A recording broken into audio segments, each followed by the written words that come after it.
Why does narcissism form in one person and not in another? Where does that inner fragility, that emptiness, that need for admiration, and that difficulty with real closeness come from? And why does one child, raised in difficult circumstances, grow up anxious, tender, or overly sensitive, while another becomes someone who struggles to see another person's pain? Today, let's talk about this softly, slowly, and with depth. This topic is complicated, and it's easy to lose nuance. So I'll say it from the beginning. Understanding how narcissism develops is useful. But understanding the reasons should never become an excuse for destructive behavior. A hard past may carry a lot of pain, and that deserves compassion. But someone's pain in the past does not make their actions in the present safe for you. Narcissistic personality rarely appears from nowhere. Most often, it is not about strength, but about vulnerability that has been covered up with protection very early. Narcissism often grows out of a childhood where there was little stability, little warmth, little emotional attunement, and too much shame, tension, or unpredictability. If you look closely, you can see that behind the outer grandiosity often lies a very fragile core. The first years of life are especially important. That is when the foundation is laid for how a person will feel in the world, how they will handle closeness, disappointment, dependence, rejection, attention, and love. If there is a warm, consistent, emotionally available adult nearby, the child gradually learns to feel safe. They begin to understand that their feelings can be held, that they can be loved not only for their successes, and that closeness will not destroy them. This later becomes the foundation of a mature personality. But if this kind of support was missing, the child's psyche looks for other ways to survive. Sometimes the child becomes very sensitive to any tension. Sometimes they learn to control everything. Sometimes they begin to devalue others in advance so they do not end up in a vulnerable position themselves. And sometimes they build a whole system of defenses inside, where external confidence covers a very unstable inner world. One big player here is attachment. If the relationship with parents was anxious, inconsistent, or emotionally empty, the child finds it hard to experience closeness as something safe. Inside, a constant inner seesaw can form, a strong need for contact on one side, and fear of being swallowed, rejected, or humiliated on the other. This inner conflict often shows up in adulthood as a cycle of attraction and rejection, of idealization and devaluation, of wanting closeness and being afraid of it at the same time. There is also temperament. Some children are naturally more sensitive, harder to soothe, and more strongly affected by stress. With such children, adults may find it more difficult.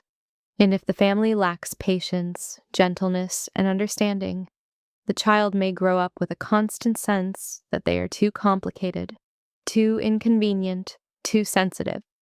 This feeling is very painful. And if there is no one to help the child work through this experience, a deep sense of not being enough and of shame may slowly form inside. Sometimes a child is both overindulged and emotionally neglected. On the surface, everything may look fine.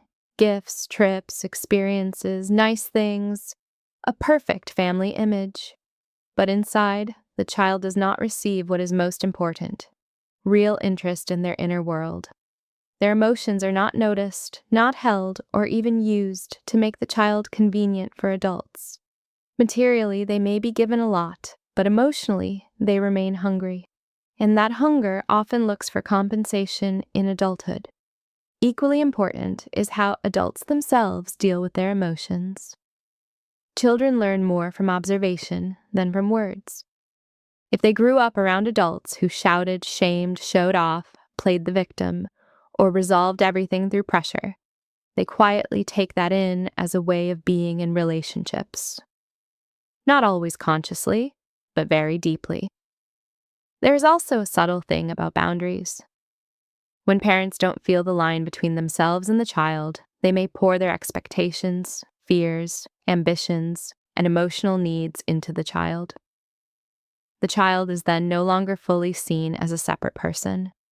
They become an extension of the adult, a project, a reflection, a way for the adult to feel significant. When the child tries to express their own needs, feelings, or a different path, it often triggers irritation, hurt, or shame in the parent. Later, this can appear in different forms. A narcissistic personality may not clearly distinguish between its own feelings and the feelings of other people. It struggles to truly hold in mind that there is another living person beside them with their own inner space. Sometimes it lives as if only its own reactions, expectations, and pain really matter. Other people's experiences are seen either as an obstacle or as something secondary. It is also important to talk about conditional love. Many children very early notice that they are valued not just as they are, but for something, for success, for obedience, for achievements, for being good enough. Then love stops being a warm base to lean on. It turns into a system of evaluation. Today you are loved because you are a winner. Tomorrow you make a mistake, and the warmth fades. For a child, this is a very painful experience because they start to think, I am only loved when I match this expectation. There are families where the child is treated almost like a project. Their successes are visible, praised, shown off.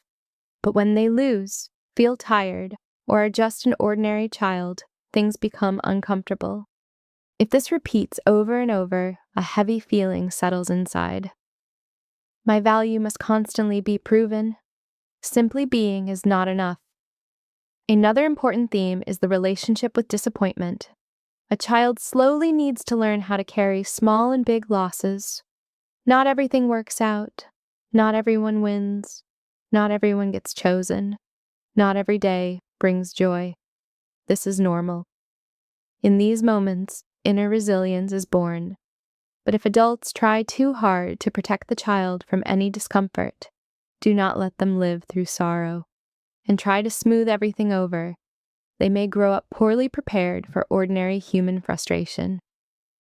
That is why an adult narcissist often cannot bear rejection, criticism, indifference, or losing. Inside is a very early, very childlike feeling. If I don't get what I want, something is wrong with me. To avoid touching this feeling, the psyche raises a defense. Grandiosity, superiority, entitlement, contempt for others. All of this helps not to feel the old pain, but at the same time pushes the person even further away from true closeness. It is important to understand that not every child from a difficult childhood becomes a narcissist. The same experience can lead to very different results.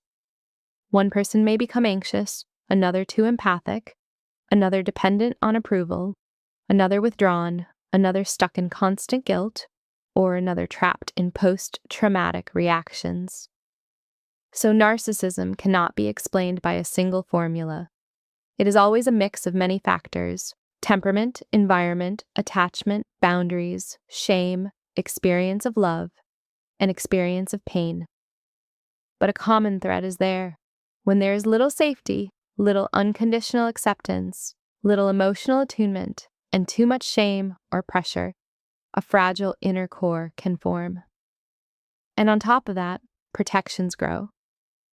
Then external grandiosity, force, need for admiration, and contempt for others become a way not to fall into an inner emptiness. That is why narcissism so often looks like a mask. On the outside, strength; inside, fear. On the outside, confidence; inside, shame. On the outside, superiority. Inside, very early, very deep vulnerability that the person was never really taught how to hold. I think the most important thing here is not to lose our humanity. Understanding the origins of narcissism should not be used to excuse harm, but to see the picture more deeply. It helps you stay sober, not confuse explanation with justification, and not romanticize something that ultimately causes pain. A hard past may explain a lot, but it does not make the person safe in the present. An adult still carries responsibility. Yes, their history may have been painful. Yes, they may have faced early coldness, shame, conditional love, broken boundaries, and emotional emptiness. But if they do not see the problem and do not want to change, no one else can live their inner history for them or heal them from the inside. That is why it is important to distinguish sympathy from self-abandonment. Sympathy helps you understand. Self-abandonment makes you endure. And if you meet someone whose personality carries many narcissistic traits, knowing their story can help you see the depth of their vulnerability. But it should not keep you in a relationship where you feel hurt, afraid, or deeply alone.